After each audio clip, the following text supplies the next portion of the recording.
Did you know that Texas is the Caddo Native American word for friends? The Lone Star State has been friendly enough to be steadily gaining population over the years. In fact, from 2000 to 2022, the state gained 10 million people. Many people are fleeing the likes of New York City and California in search of greener pastures, and instead of finding green pastures, they made their way to Texas. The state may not be known for its greenery, but it is known for its low taxes, business-friendly climate, and a thriving economy. With so many opportunities, it's hard to imagine that there are horrible places to live in Texas.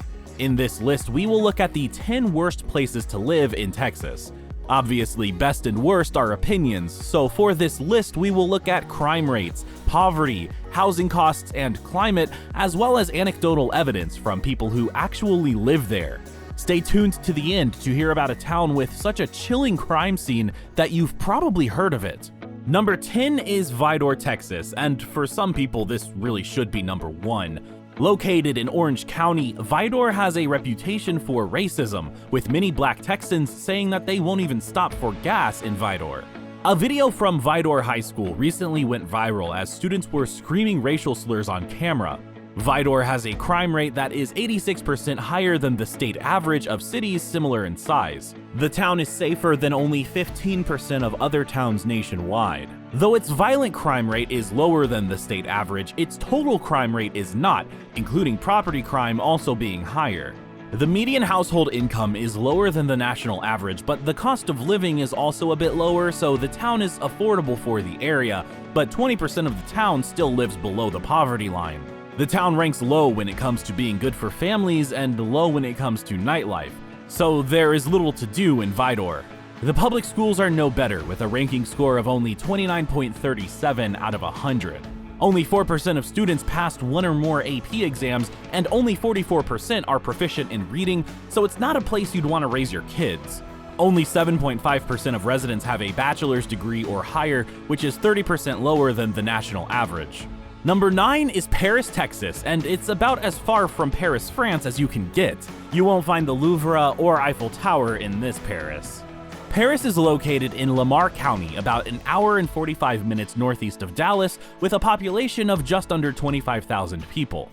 Of that, 23.7% live below the poverty line compared to only 14% in Paris, France. Okay, enough comparing the two Parises. Paris has an extremely high crime rate and is safer than only 8% of comparable-sized towns. The violent crime rate is higher than both the national and state average. The public schools don't offer much redemption for Paris. In the 2021 to 2022 school year, of its 3,807 students, 56.8% were considered at risk of dropping out. This would be a turnoff for anyone considering moving to Texas and wanting to enroll their kids in the public school system. And so, despite its exotic name, Paris, Texas is not an ideal destination. Number 8 is Beaumont, Texas. It's just over an hour east of Houston in Jefferson County and has a population of about 115,000 people.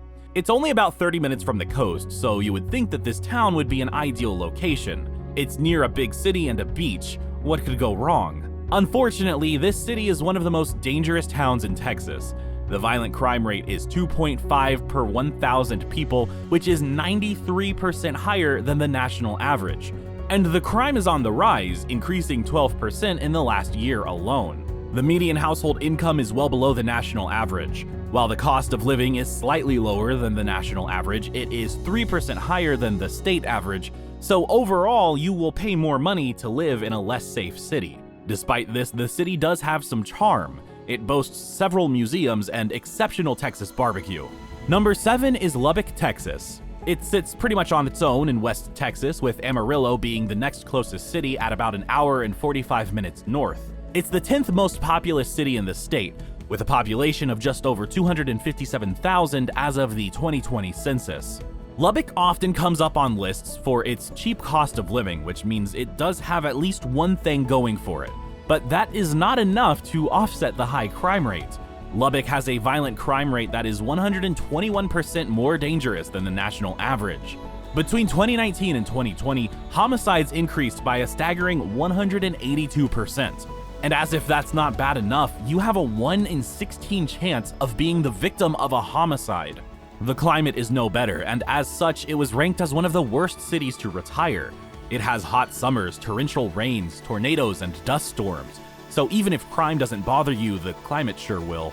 And while I am sure you can find many people who love living in Lubbock, many residents would beg to differ. In fact, they filed a formal complaint to the United States Department of Housing and Urban Development against the city of Lubbock. In their complaint, they are trying to address environmental and housing concerns that affect their neighborhoods. One East Lubbock resident stated in the complaint that the oil mill near her home has affected her health. And if none of this dissuades you, Lubbock was also ranked as Texas's most boring town. Number 6 is Brownsville, Texas. Brownsville is the county seat of Cameron County, located in the southeasternmost tip of the state, with the Mexican border to its south and the Gulf of Mexico to its east.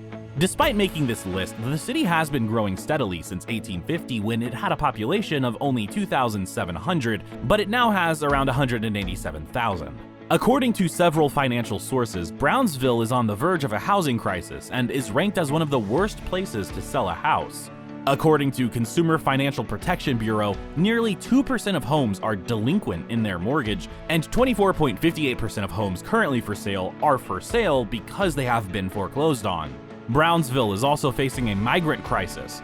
In April of this year, about 1,700 migrants crossed in 1 week. Then suddenly, 15,000 migrants crossed into Brownsville also in just 1 week. That uptick came right after pandemic-era restrictions on the border were lifted.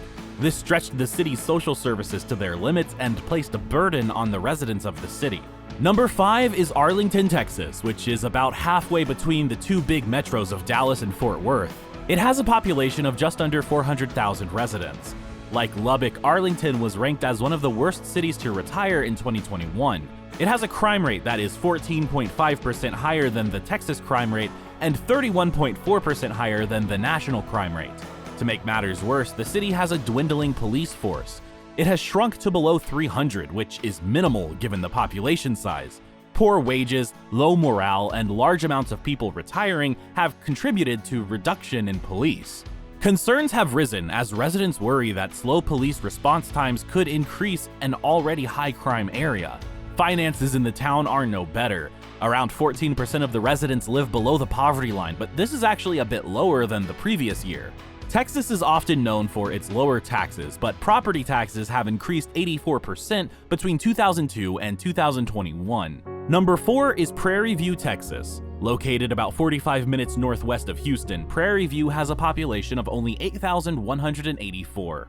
This town is so small, it may not initially be on your radar, but according to the US Census Bureau, 53.5% live in poverty. That's more than half of the town's residents. The median household income is only $17,000 and the per capita income is only $7,000. Take a minute to process that information. You would think that being home to Prairie View A&M University, that the town would boast a variety of jobs, but the unemployment rate is a whopping 12.1%. Prairie View A&M was founded all the way back in 1876 as a land-granting college for black students. In that year, State Senator Matthew Gaines and State Representative William H. Holland, both formerly enslaved men who became leading political figures, created the legislation for the creation of an agriculture and mechanical college.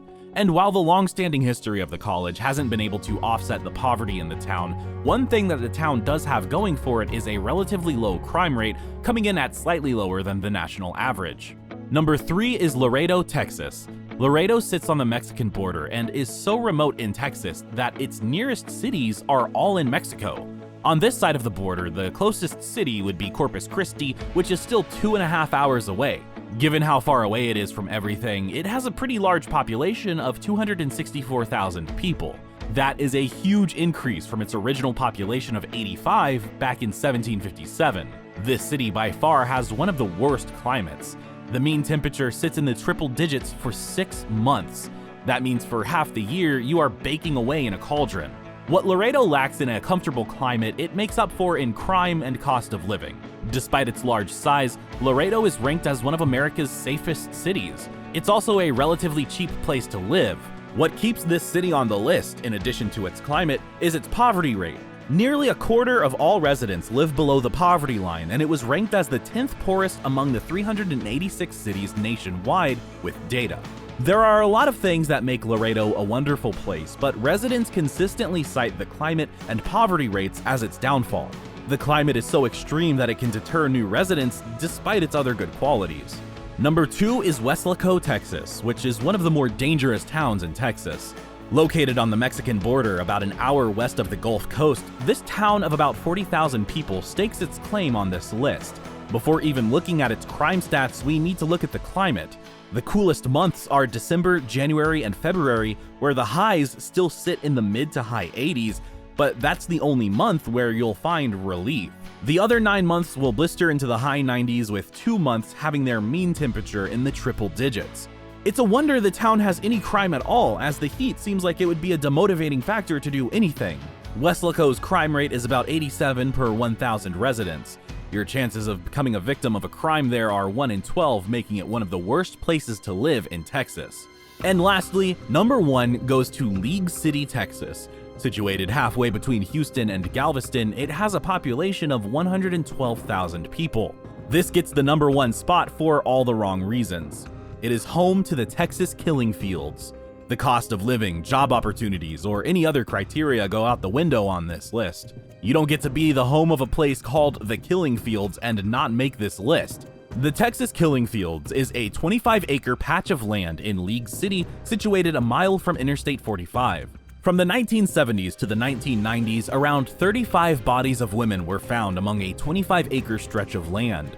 The search for killers spanned several decades, and eventually police discovered that 2 serial killers had allegedly committed the crimes independently of each other. The fields were discovered in 1984 when a man walking his dog thought that his dog had retrieved a ball from the field, only to realize that it was a human skull.